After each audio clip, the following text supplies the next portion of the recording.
باش تعرف الواحة. ما هو فما لي باساج تلفزيون، فما لي باساج راديو، فما زادا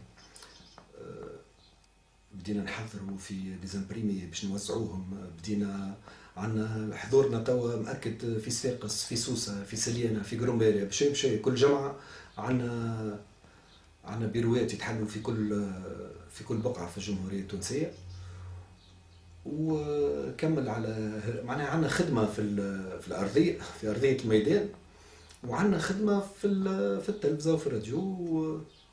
إن شاء الله أقوى واحد ينجح هكا، كيما كل شيء في الدنيا، كل ما يغني.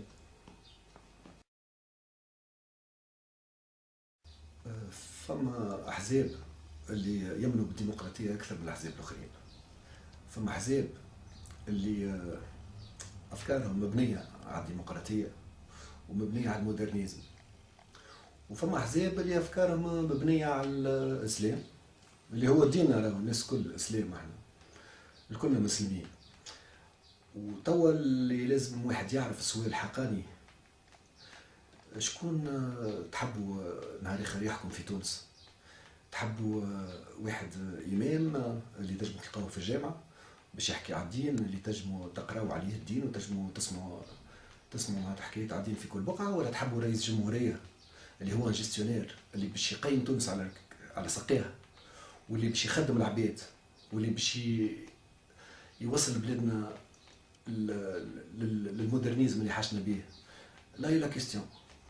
انا يظهر لي اللي ما حاشتنا برئيس جمهوريه، وحاشتنا بنظام اللي هو نظام حديثي اكتويل، واللي باش يخدم العباد واللي باش يهز تونس قدام.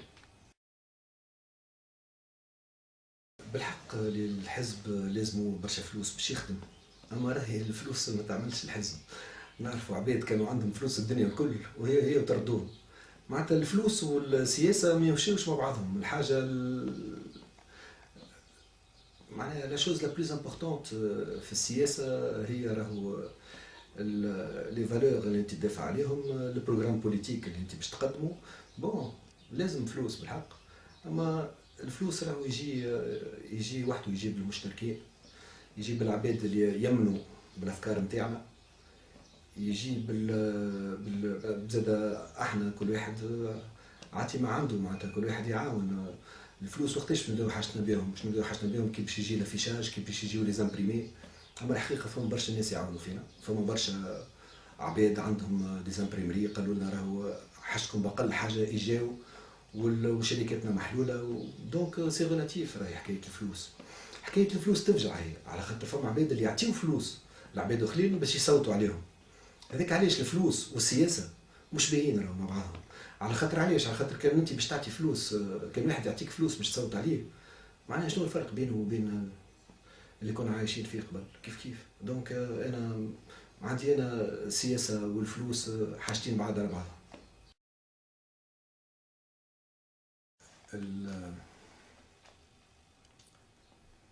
تو نهار 24 جويلية باش نصوتوا للمجلس التأسيسي اللي باش يخرج منه الدستور.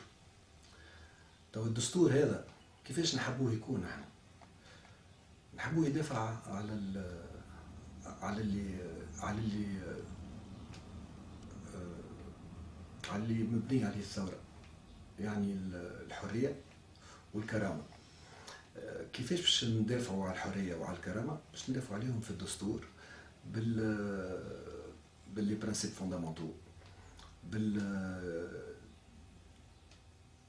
بالليبرتي بيان سور، اللي في وسط لي برانسيب فوندامونتو: ليبرتي، ليغاليتي، باش زاد ندافعوا على الكود دو ستاتيو بيرسونيل، باش ندافعوا زاد على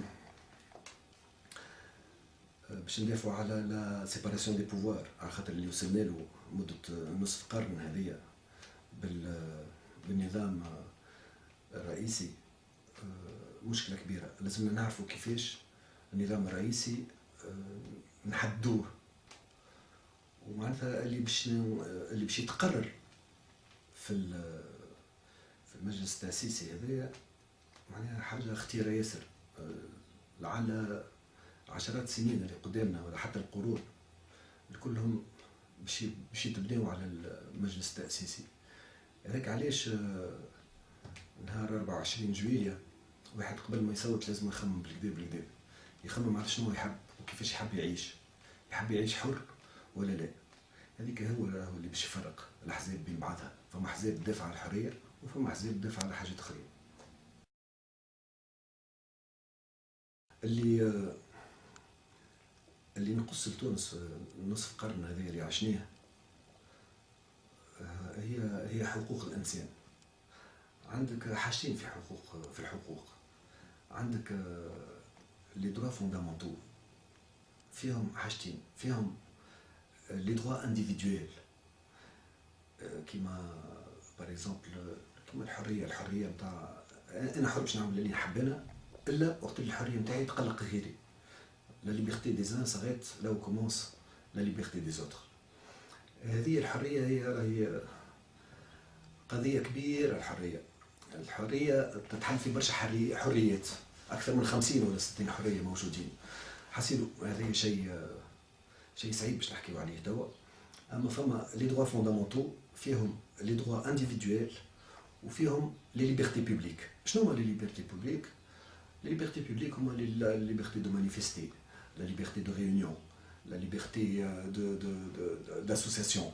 هذوما الكل الحقوق هذوما والحريات هذوما لازمهم يكونوا في الدستور نتاعنا موجودين في البريمير ارتيكل ولا كريمون في البريامبول. علاش؟ باش حتى حد ما عاد يمسهم، باش اون فوا بور توت معناتها التونسي يبدا عنده الحريه نتاعو. اما ما ينساش اللي الحريه مش معناتها فوضى. علاش؟ على خاطر اذا كان عندنا دي دروا ما ننساوش اللي عندنا زاد دي زوبليغاسيون، ولي زوبليغاسيون هما اللي يخليوك انت تتمتع من لي دروا نتاعك.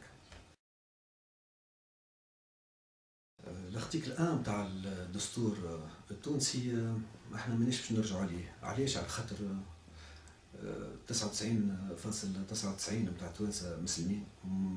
ما فهمتش علاش برشا عباد يحكيوا على اللايكيه. لا لايسيتي هذه معناها موجوده في بلدان اللي فيهم كيما لبنان، معناتها لازم تكون فما لايسيتي خاطر فما برشا بوكو دو ريليجيون بوكو دو اللي ينجموا يجيو فيها مشاكل. اما في تونس كلنا مسلمين 99.99%، دونك ما فما حتى مشكله. الارتيكل بروميير باش يقعد كيما هو في البروغرام بوليتيك نتاعنا. اما الحاجه الثانيه لازم نفرقوا بين الدين والسياسه. علاش لازم نفرقوا بين الدين والسياسه؟ على خاطر الحاجه الاولى في القران ما فما حتى ديسبوزيسيون كونستيتيوشنيل، واذا كان ما فما حتى ديسبوزيسيون كونستيتيوشنيل موجوده في القران الشيء واضح.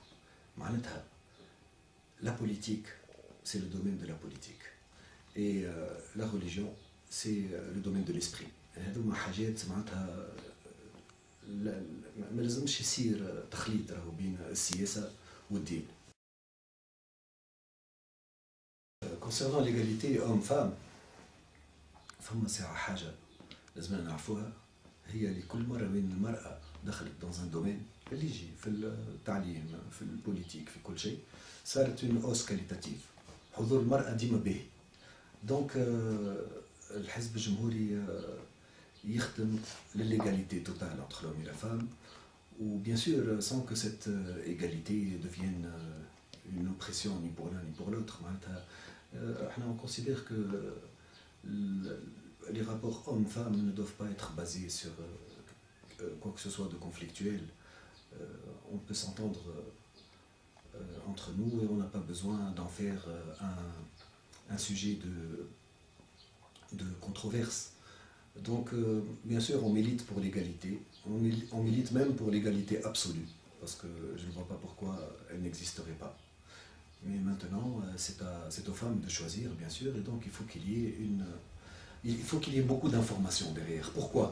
على خاطر عملوا un sondage restreint في حي تضامن يا اخي خرج منه اللي 60% نتاع النساء ما يحبوش على ليغاليتي. علاش؟ على خاطر عندهم نظريه غالطه. Donc il y a beaucoup de travail à faire au niveau de l'information avant d'avancer vers des affirmations qui risquent d'être nocives quand même.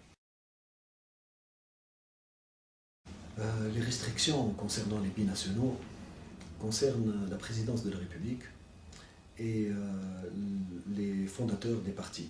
Vraiment une interdiction qui d'abord, pour moi, c'est bien sûr une loi scélérate qui a été créée en 1998, je crois, par l'ancien régime, pour limiter justement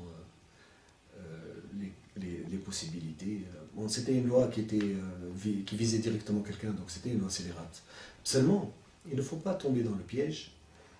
Pourquoi? Parce que l'accès au poste de président de la République à un binational n'est pas interdit en Tunisie seulement, il est interdit dans la plupart des États. Pourquoi? Parce que ça peut donner des problèmes. Imaginez en ce moment un président qui soit tunéso-libyen, alors que pratiquement les choses risquent d'exploser à la frontière à chaque instant. Donc bien sûr, il faut être très attentif par rapport aux lois scélérates ou aux lois inégalitaires, mais il y a aussi une réalité politique que l'on ne doit pas mettre de côté, tout simplement. Les restrictions concernant les binationaux concernent la présidence de la République et les fondateurs des partis. Vraiment une interdiction qui d'abord, pour moi, c'est bien sûr une loi scélérate qui a été créée en 1998, je crois, par l'ancien régime, pour limiter justement les possibilités. Bon, c'était une loi qui visait directement quelqu'un, donc c'était une loi scélérate. Seulement, il ne faut pas tomber dans le piège. Pourquoi? Parce que l'accès au poste de président de la République à un binational n'est pas interdit en Tunisie seulement, il est interdit dans la plupart des États. Pourquoi? Parce que ça peut donner des problèmes. Imaginez en ce moment un président qui soit tunéso-libyen, alors que pratiquement les choses risquent d'exploser à la frontière à chaque instant. Donc bien sûr, il faut être très attentif par rapport aux lois scélérates ou aux lois inégalitaires, mais il y a aussi une réalité politique que l'on ne doit pas mettre de côté, tout simplement. Il y a plusieurs, il y a plusieurs éléments qui forment l'identité. Il peut y avoir la religion, il y a la langue, il y a bien sûr le territoire, et il y a surtout l'histoire. L'histoire est l'un des éléments fondamentaux de notre identité. Et surtout, nous, en tant que Tunisiens, nous n'avons franchement pas de quoi rougir de notre histoire, qui a pratiquement 3000 ans.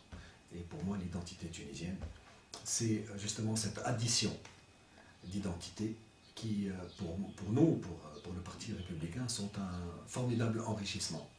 Et donc, nous n'excluons aucune des composantes de notre identité, que ce soit l'identité berbère, que ce soit l'identité punique, que ce soit l'identité romaine, bon, avec un peu de difficulté, mais ça c'est très personnel. Et toutes les identités qui ont suivi, bien sûr, avec comme place primordiale l'identité musulmane, qui, elle, a duré le plus longtemps, c'est-à-dire 14 siècles à peu près. Et donc, pour moi, en tout cas, c'est un enrichissement extraordinaire.